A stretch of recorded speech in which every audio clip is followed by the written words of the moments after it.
Donc, on va passer à quelques questions sur la GPL notamment. Alors, la première, c'est la section 2C de la GNU GPL fait référence à l'obligation d'afficher à l'exécution du programme un texte informatif. Est-ce qu'un bouton About dans une application de type X Windows System correspond à cette obligation de la section 2C de la GNU GPL?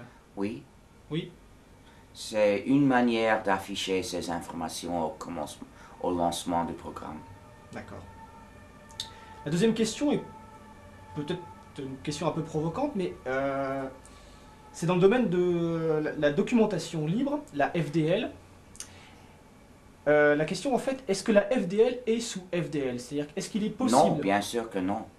Alors, justement, la question qui est posée, c'est en fait, c'est que ça semble apparemment, en tout cas, en contradiction avec la liberté que prône Pas la du tout. FSF, non? Parce que nous recommandons la FDL pour les manuels techniques, pas pour les contrats, pas pour les licences, pas pour les constats personnels, pas pour les... il y a des genres d'œuvres selon leur utilisation, selon leur but. Pour les œuvres destinées à faire un travail pratique, comme apprendre quelque chose. Ces documents doivent être libres, mais pour une licence comme une licence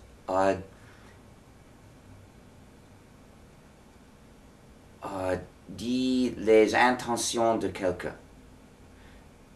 Et les intentions de quelqu'un ne doivent pas être modifiées par quelqu'un d'autre. Ce qui explique le fait que pour des textes, par exemple, ils ne sont pas sous GFDL, Pour les textes sous sur copie les verbatim. questions politiques ou philosophiques, non. Mais les manuels techniques, oui. D'accord, c'est clair. Tu as lancé le projet GNU en 1984. Donc en 2004, c'est les 20 ans. Est-ce qu'il est prévu une sorte d'anniversaire pour fêter les 20 ans? Non, mais peut-être ce serait une bonne idée. Est-ce que tu peux me promettre de ne pas l'oublier? Je te promets de ne pas l'oublier. On y en parlera dans 3 ans. Parce que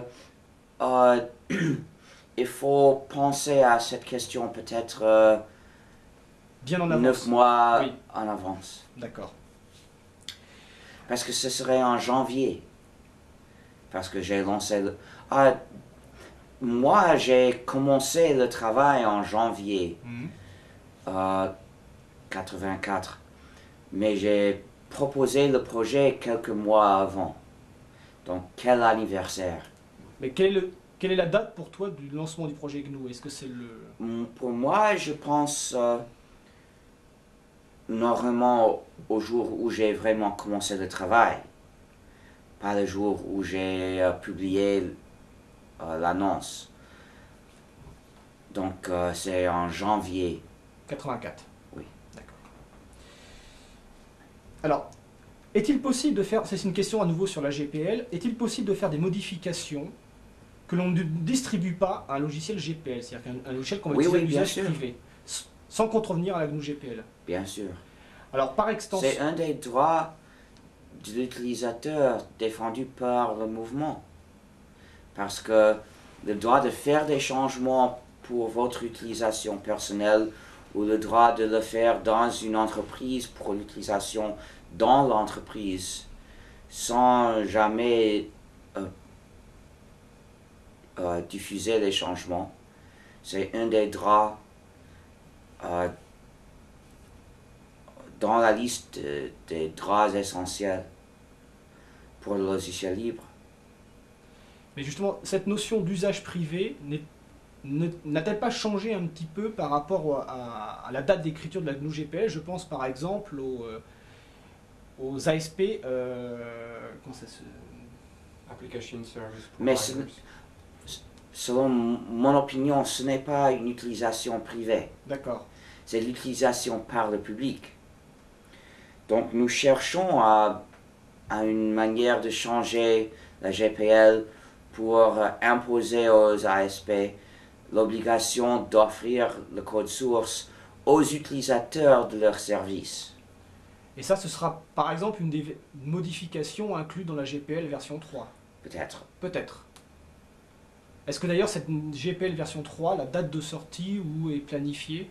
Non. Non. Ce serait idiot. On publie quelque chose, une œuvre, quand il est prêt.